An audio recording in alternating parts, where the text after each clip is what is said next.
Olá, queridos! Sejam bem-vindos ao nosso programa Profecias Bíblicas, a Esperança das Nações. Bendito seja o nome do Deus Eterno, porque trouxe você aqui mais uma vez para darmos continuidade no estudo que estamos fazendo, dentre as profecias de Deus, escolhendo o livro de Daniel, para que possamos entender qual é a vontade do Pai para seus filhos nestes últimos dias da história da Terra. Vamos estudar juntos, mas antes precisamos orar, pedindo a Deus que Deus esteja presente, que nos ajude, que mande o professor do céu, que é o Espírito Santo, para que possamos entender o que Deus espera de nós. Vamos orar agora? Vamos pedir a Deus que nos abençoe, que nos enche o coração? Vamos orar.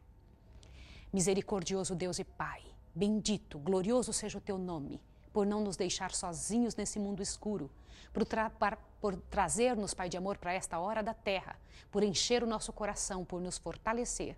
E em nome de Jesus queremos te pedir que se faça presente outra vez agora, em nome do teu Filho. Amém, Senhor. Queridos, temos de Deus a esperança de fazer todas as coisas corretas. Você sabia que isso é totalmente possível? Isso é possível assim? Abra sua Bíblia agora no livro de Daniel. O livro de Daniel, ele trouxe para nós tantas verdades incríveis, uma após outra. E eu gostaria de relembrar com você o que já estudamos. Até agora, estivemos estudando detalhes muito importantes da vida das pessoas. Em Daniel 1, você se lembra que o povo de Israel havia sido trazido cativo porque havia virado as costas para o Senhor? E Nabucodonosor foi lá e levou o povo para a sua cidade, para a Babilônia, e ali então tentou paganizar o povo de Deus. Aliás, isso é o resultado entre o bem e o mal. Lembra-se da luta entre Satanás e Deus? A luta é por sua mente, a luta é por minha mente. O campo de batalha não é simplesmente o mundo, é o que nós estamos fazendo. É aquilo que nós decidimos, são as nossas escolhas. O campo de batalha é a sua cabeça. Você sabia disso? É o seu coração. Nós é que decidimos quem vence. O Senhor Jesus Cristo já venceu por nós. Agora nós temos que tomar posse dessa vitória. E é isso que estamos aprendendo aqui, na vida dessas pessoas. Em Daniel 1, nós entendemos perfeitamente que o Deus Eterno tinha algo precioso para nós. Na vida dele, nos ensinou a comer direito. Havia dado instruções claras de como a pessoa é sábia, inteligente, de como a cabeça se torna brilhante, de como a mente se torna privilegiada através do que come, porque nós somos o templo do Espírito Santo, então Deus começa a habitar em nós. Também estudamos em Daniel 2 o sonho de Nabucodonosor.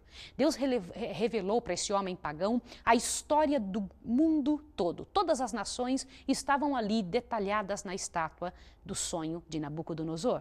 E o único em todo o reino, não os astrólogos, não os necromantes, não os videntes, não, eles não foram capazes de saber a verdade. Por quê? Porque isso só vem de Deus. É Deus que concede esse dom aos seus filhos. E Daniel recebeu este dom do Deus Eterno. Que dom foi esse? O dom de saber a verdade do Senhor profeticamente. No capítulo 3, nós encontramos algo grandioso. Após ele ter feito Nabucodonosor ter sonhado com aquela estátua imensa, Nabucodonosor mandou construir uma inteira de ouro. Você se lembra que no sonho de Nabucodonosor somente a cabeça era de ouro? Vamos relembrar comigo os detalhes que nós já estudamos? Cabeça de ouro representando a Babilônia, peito e braços de prata, um metal inferior, representando a Medo-Pérsia, os dois reinos que se uniram para vencer a Babilônia. Os quadris da estátua eram de bronze, representando um outro reino inferior ao prata, mas que seria poderoso, o Império da Grécia, que comandou o mundo e que havia vencido a Medo-Pérsia. Após a Grécia, aquele reino de bronze, viria um reino, as pernas de ferro, um reino duro como ferro. Foi Roma dos Césares, lembra disso? Mas o interessante é que vai sendo ferro até o finalzinho do dedo da estátua, os últimos reinos da terra. Um reino longo quanto como as pernas, mas por fim, os pés misturados com ferro e barro. E por que ferro e barro? Ferro e barro não se misturam. São dois elementos que não conseguem se misturar. E o Senhor Deus disse na profecia claramente que no final dos tempos, os 10 reinos dos quais seriam divididos o Império Romano nunca iriam se unir. Hoje é a Europa. Interessante isso. Quando você ouve falar da tentativa de ligação da Europa, saiba, meu filho, que o Senhor Deus disse que jamais isso aconteceria. Isso é profético. O Senhor Deus comentou isso. E eu creio, eu acredito.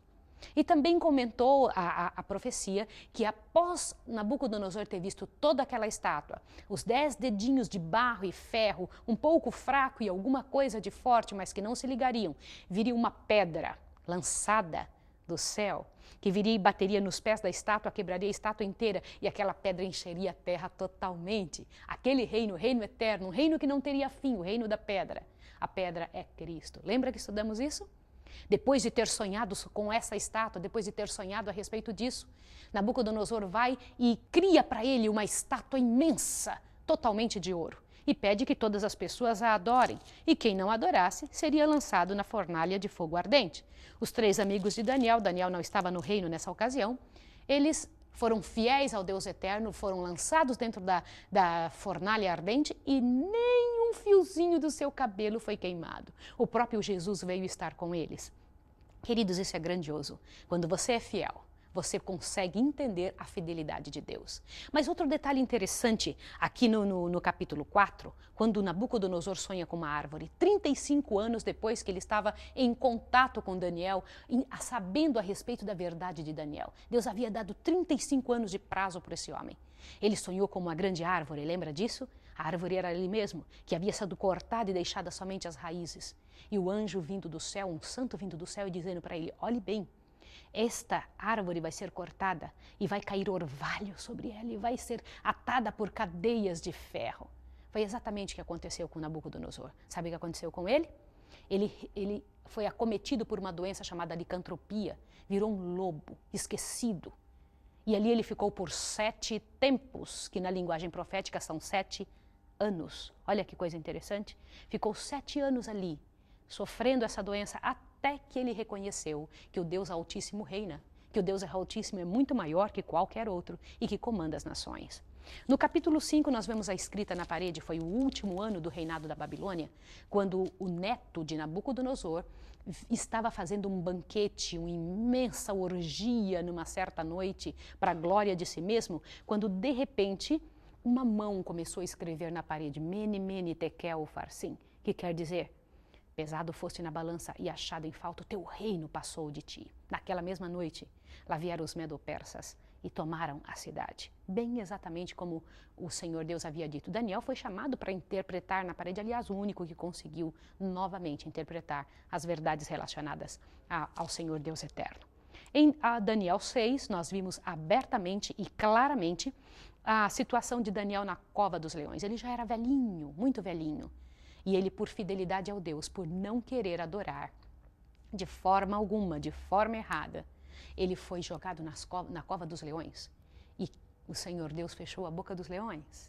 O Senhor Deus novamente mostrando a fidelidade. Mas nesses 6 primeiros capítulos, nós vemos o ataque direto do inimigo contra a lei de Deus e contra a maneira de culto. Queridos, todas as vezes que você ouvir falar de religião nessa terra, você vai estar envolvido em algo seríssimo, porque não somente o campo de batalha é a sua mente, como também a necessidade do inimigo é que alguém o adore. É uma luta pela adoração, pela maneira como se adora. Você precisa entender qual é a maneira que Deus aceita, aliás, a única que Deus aceita. E Deus havia declarado abertamente para os filhos de Israel e também para nós. É só nós buscarmos. Nesse estudo estamos aprendendo como Deus quer ser adorado. No capítulo 7 vemos os primeiros sonhos, o primeiro sonho de Daniel. Ali dos 7 em diante começa Daniel a ter visões. E neste primeiro capítulo 7 ele sonha com 4 animais simbólicos. Animais em profecia, como nós já vimos, são reinos. Nós já vimos até onde está escrito isso na Bíblia. Também estes saíam do mar. Lembra dos símbolos proféticos? Mar são povos. Está escrito lá em Apocalipse 17:15. Também vimos que havia ventos no meio daquilo, ventos grandiosos aos 4 cantos da terra. Ventos na profecia são guerras. Quais eram os 4 animais? Vamos relembrar? Um leão com asas. Lembra que foi arrancado as asas? E aquele leão se transformou num homem, também representando o reino da Babilônia. Assim como o ouro é o maior dos metais, o leão também é o maior dos animais, tá bem? E o segundo animal era um urso, que era manco de um lado com 3 costelas na boca. Manco de um lado porque um lado era maior que o outro, Medo-Pérsia. E por que 3 costelas na boca? Porque foram as 3 nações que a Medo-Pérsia teve que vencer para conquistar a Babilônia, a Síria, a Líbia, e a Síria, o Egito e também as províncias da Babilônia. O outro animal era o leopardo. Imagine o leopardo como ele é rápido, mas o leopardo que Daniel viu tinha 4 asas, mais rápido ainda, e tinha 4 cabeças. Este é a Grécia, rápido como Alexandre vinha rapidamente vencendo todos os lugares e tomando conta de todos os países. E 4 cabeças são os 4 generais de Alexandre, que tomaram o reino após ele. E o outro animal que ele viu era terrível e espantoso. Ele tinha dentes de ferro. Era um animal muito, muito forte, que ele devorava tudo que tinha na frente e o que sobrava ele pisava com os pés. Agora, o interessante relacionado a isso, queridos, para que você veja na revisão, é que ele tinha 10 chifres. Você nunca viu um animal com 10 chifres? Por isso, Daniel ficou tão espantado ao ver esse animal terrível e espantoso. 10 chifres. Mas, de repente, quando ele estava olhando os chifres, surgiu um chifre grande e robusto, diferente dos outros, no meio daqueles 10 chifres, que derrubou 3 para ele poder se levantar. Preste atenção nisso. E aquele chifre pequeno falava blasfêmias. Ele tinha olhos e boca. Você já viu um chifre falando? Chifre em profecia são reis, são reinados que começam a aparecer. Preste atenção. Interessante que quando ele estava olhando o chifre, foi chamada a atenção de Daniel para algo que está acontecendo no céu.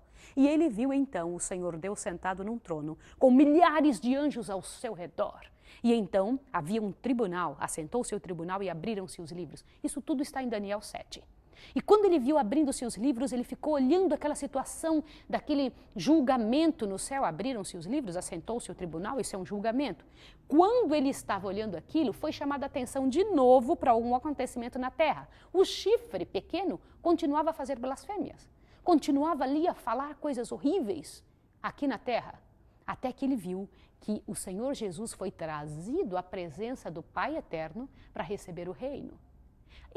O Senhor Jesus Cristo foi trazido àquele momento do julgamento. O que nós vimos aí nesta profecia, nesta visão de Daniel? É importante que você não perca um só detalhe. Nós vimos que no momento em que aquele animal terrível e espantoso estava vivendo e que um chifre pequeno apareceu entre os 10, essa simbologia é simples. Após o reinado da Grécia, o leopardo, veio obviamente Roma dos Césares, que foi dividida em 10, lembra-se disso? 10 países pequenos ou 10 tribos bárbaras que hoje se tornaram a Europa que nós temos. Mas do meio daquelas 10 tribos surgiu um reino pequeno chamado Roma Papal, queridos. O chifre pequeno é Roma Papal. E não fui eu que disse. Quem disse foi a própria Bíblia. E nós estudamos isso direitinho e eu faço um pedido a você. Por favor, é preciso que você busque os nossos estudos anteriores. Escreva para nós. Nós mandamos gratuitamente para sua casa todas as informações que você desejar. Você sabe por quê? Deus nos comissionou para chamar a sua atenção neste último momento da terra, porque Deus te criou para ser vitorioso nestes dias. Deus criou você e te chamou para essa hora da terra, para que você nos ajudasse em nome de Jesus a pregar para o mundo inteiro, a explicar para o globo todo que Jesus está voltando e que existe uma ação entre o bem e o mal nesse planeta. Você está envolvido. Não existe meio termo. Você está envolvido e você precisa saber desses detalhes. Algumas pessoas dizem, quando Jesus voltar, ele vai julgar. Queridos, Jesus já está julgando agora. Porque esse chifre pequeno já começou a reinar e ele teve uma paralisada e voltou a reinar novamente. O que é isso que você está falando, Maísa? São os próximos estudos que nós vamos ter. Este chifre pequeno é o que veio após Roma dos Césares. Depois de Roma dos Césares veio Roma Papal, que comandou o mundo, que perseguiu os santos, que mudou os tempos e as leis, como diz aqui em Daniel 7:25. Eu vou ler com você. Está com a sua Bíblia aberta? Preste atenção nisso daqui. Diz assim, este chifre pequeno proferirá palavras contra o Altíssimo, destruirá os santos do Altíssimo e cuidará em mudar os tempos e as leis. Eles serão entregues nas suas mãos por um tempo e tempos e metade de um tempo. Mas o tribunal se assentará em juízo e lhe tirará o seu domínio para destruir e para desfazer até o fim. Queridos, este chifre pequeno mudou os tempos e as leis, exatamente o que o papado fez. Perseguiu os santos de Deus. 100 milhões de pessoas foram mortas durante a Idade Média pelo papado. E por quê? Porque não queriam agir exatamente conforme eles haviam determinado. E o que eles haviam determinado não era como a Bíblia dizia, era como a tradição dizia. Eles haviam mudado leis. Quais foram as leis que o papado mudou? O papado mudou claramente 2 leis dos mandamentos de Deus, do Deus eterno. Qual ser humano na Terra tem liberdade de mudar os mandamentos do Senhor? Nenhum, biblicamente. O Senhor Deus disse que esse será chamado menor no reino do céu que fizer isso. Isso está escrito em Mateus 5, verso 17 e verso 18. O Senhor Jesus mesmo disse que quem mudasse a lei dele, que quem fizesse qualquer mudança em sua lei, ele mesmo iria trabalhar em cima dessa pessoa, chamando ela menor do que qualquer fariseu, menor no reino do céu. Que coisa séria isso! Isso é coisa muito séria. Você pode abrir a sua Bíblia e ver. Nós estudamos isso nas lições passadas. Também vimos que o reino e o domínio de toda esta terra seria dado aos santos do Altíssimo. Queridos, louvado e bendito seja o nome de Deus. Nós não estamos sozinhos nessa batalha. Já vencemos. E eu quero lhe dizer esta frase e que você guarde no seu coração. Para quem se entregou a Deus, olhe bem o que eu vou lhe dizer. A eternidade já começou. Para quem se entregou a Deus, que não vai morrer a morte, presta que coisa interessante. Se nós estamos na última geração, e eu creio perfeitamente nisso, nós não vamos ver Jesus Cristo voltar e vamos vê-lo sem precisar morrer. Imagine isso. Você vai dizer, mas Maísa, quem morre vê Jesus? Não. Você vai estudar algo muito sério a respeito da morte. O que Daniel pensava a respeito da morte. É preciso que você entenda estas verdades e compreenda a razão pela qual Deus deixou escrito estas coisas para que nós, você e eu e todas as pessoas do mundo, não tivessem jamais condição de sermos enganados.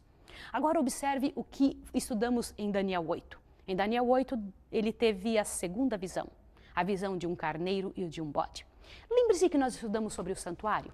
Eu quero fazer uma pausa com você para nós lembrarmos o santuário. Como é que era o santuário do passado, onde Deus veio morar? Sabia que Deus teve uma casa aqui? Se você está conosco a primeira vez, eu quero lhe dizer que Deus um dia morou conosco. Nossa, uma casa aqui na terra? E a casa dele tinha só 2 cômodos, lembra? E um pátio, um quintal. No quintal tinha só 2 móveis, um altar de sacrifício e uma pia. E dentro da casa de Deus, os 2 cômodos que tinha a casa dele, só tinha um cômodo chamado Lugar Santo e outro chamado Lugar Santíssimo. E era dividido não por parede, era dividido por uma cortina. Mas Maísa, que simplicidade? É, essa simplicidade assim. E os móveis do primeiro compartimento, do primeiro cômodo, era uma mesa, um candelabro e um altar, um pequeno altar de incenso. E esse altar de incenso ficava bem pertinho da cortina. Então imagine que a gente está entrando na casa de Deus. Do lado direito está a mesa, do lado esquerdo o candelabro e na minha frente, antes da cortina, antes de entrar no próximo compartimento, está ali o altar de incenso. E para passar do outro lado, para ver lá dentro o segundo compartimento, tá bem? O segundo cômodo. O segundo cômodo só entrava o sumo sacerdote uma vez por ano. O que tinha lá dentro? Tinha só um móvel. A Arca da Aliança, onde o próprio Deus ficava. Uau! Ali Deus ficava. Ali aquela Arca da Aliança era toda de ouro, dentro dela estava a Tábua dos 10 Mandamentos e também alguns outros utensílios, um pouco do maná que Deus mandava trazer todos os dias para os filhos de Israel, a vara de Arão que floresceu e em cima tinha uma tampa toda de ouro, com 2 querubins, um olhando para o outro e no meio estava o Shekinah, o próprio Deus, a glória divina. Que fantástico, não é? E ali dentro do santuário acontecia algo muito sério. Ali acontecia a nossa redenção. Como que acontece que Jesus Cristo elimina o seu pecado? Você já parou para pensar isso? O que é receber Jesus como Salvador? Eu chamo a sua atenção para que você procure entender os nossos primeiros estudos, os 4 primeiros estudos dessa série Daniel, para que você entenda o que é receber e aceitar Jesus como Salvador pessoal. Isso faz toda a diferença na sua vida. É muito importante que você entenda. É muito importante que você faça um plano de estar estudando isso. Isso vai decidir a sua salvação. Você fala, como assim? Jesus já me salvou. Mas se tiver alguma coisa que você está fazendo, que está escrito na Bíblia e que Deus não quer, e você não sabe, você não acha que você é culpado? Deus chama de culpada a pessoa que não busca, e nós temos oportunidade, aliás, eu quero lhe dizer, nenhum de nós mais tem desculpa, meu amigo, nenhum de nós. Nós sabemos ler e escrever, temos toda a tecnologia à nossa disposição para que nós possamos estudar, e eu peço a você, em nome de Jesus Cristo, nos escreva, converse conosco para podermos entender.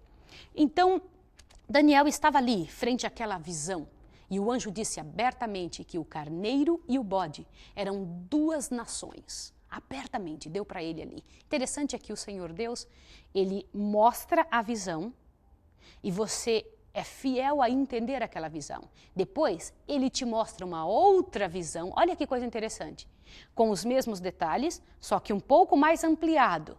Se fostes fiel no pouco, sobre o muito te colocarei. E então depois ele te dá a mesma visão ampliada, um pouco mais ampliada ainda. E ele vai estendendo aquela verdade para que você consiga ver inteiramente qual era o plano dele. E o plano de Deus é um negócio interessante. Nunca você fica sozinho para poder entender. Ele manda o Espírito Santo para que te faça compreender claramente todos os detalhes. E em cada uma das visões de Daniel, ele foi ampliando um pouco mais, ampliando o conhecimento. Em Daniel 8, é nos dito claramente o nome dos reis da Média e da Pérsia. Olha o que diz aqui, ó, Daniel 8, verso 20. Aquele carneiro que viste é um anjo falando com ele. São de 2 chifres, são os reis da Média e da Pérsia. Mas o bode peludo é o rei da Grécia, e o chifre grande que tinha entre os olhos é o primeiro rei. Veja que interessante, estas nações ainda não estavam no comando de lugar nenhum, e o anjo, Gabriel, veio e contou isso para Daniel, abertamente, quais eram os nomes das próximas nações, muitos anos antes das coisas acontecerem.